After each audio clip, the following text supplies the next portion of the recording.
Peter Rabbit is a modern spin on the classic children's story about a mischievous bunny who can't help but cause a world of trouble for all those around him, especially the owners of a small garden in the British countryside. But when Peter comes between the garden's newest owner and some much needed peace and quiet, Peter quickly discovers that he may have finally bitten off more than he can chew.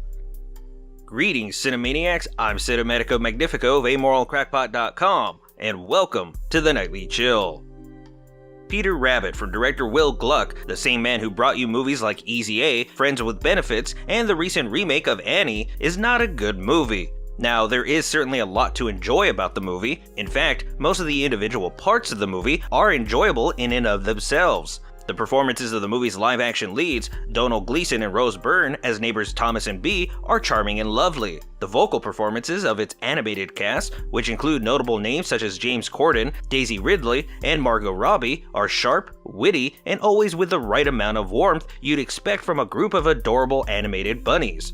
The story is simple yet charming and effective, the animation is detailed, smooth, and lively, and I can't recall a single joke or quip or gag that didn't stick the landing. But while there's plenty to enjoy about the movie fails to make all these individual pieces work together. For every good thing about the movie, there's a nagging issue that comes along with it. For example, the animated critters in Peter Rabbit are all lovingly crafted and animated. These models are, at times, even better than those seen in some Hollywood productions with even larger budgets. But the actual compositing, the process and craft of blending the various CGI constructs of a film with its real-world footage is just awful.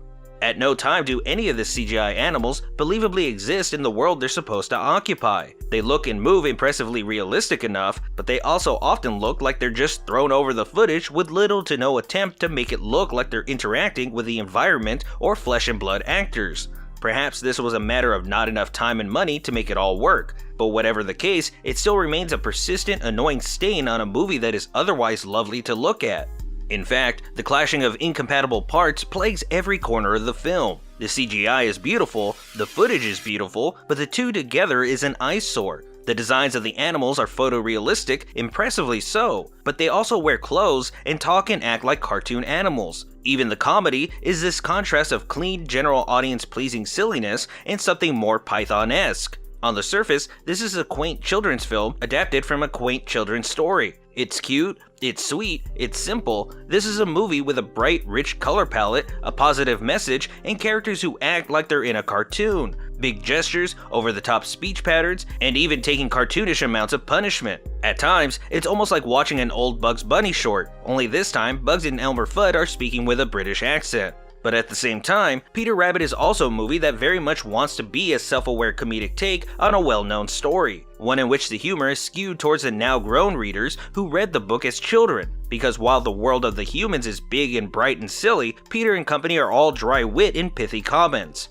At times, it even goes full Chuck Jones with the way it comments and experiments with the rules of its own world. In both cases, the writing and delivery and timing are all excellent, but it bounces back and forth between these two very distinct comedy styles that the movie feels like it was spliced together from two very different takes on the same script. Now, on the one hand, I want to believe this was done to make the movie palatable to the parents who would be taking their children to see this movie. But on the other hand, the dry wit, self-awareness, and introspective absurdist nature is so prevalent that it feels like it was always a movie intended for adults that had the more child-friendly humor thrown in at the behest of a studio exec who got cold feet. In the end, Peter Rabbit could have been one of two things. It could have been an excellent but ultimately rehashed children's film with a charming cast, a great message about becoming a better, well-rounded person, and some lovely animation to go along with all of that. It also could have been a clever, mature breakdown of the dark, strange, and simplistic nature of these sorts of children's stories we all grew up with. Unfortunately, this movie tried to be both, and in doing so, Peter Rabbit reveals that it doesn't know what sort of movie it wants to be, nor what sort of audience it was hoping to reach. Children are likely to be bored by how little goes on and the sluggish pace it all happens at, with much of the humor being utterly lost on them. And while adults will get more mileage from the comedy, they're just as likely to be bored by the simplicity and shallowness of everything else. The one question I had from beginning to end, and in fact still have at this point, is this: who is this movie for? The movie doesn't know, and as a result, neither do I. I certainly enjoyed the film enough to know that there is an audience somewhere for it. but I suspect that it's also a very small one. So except for those who are fine with a movie that is a surprisingly pleasant waste of time, Peter Rabbit is a no chill.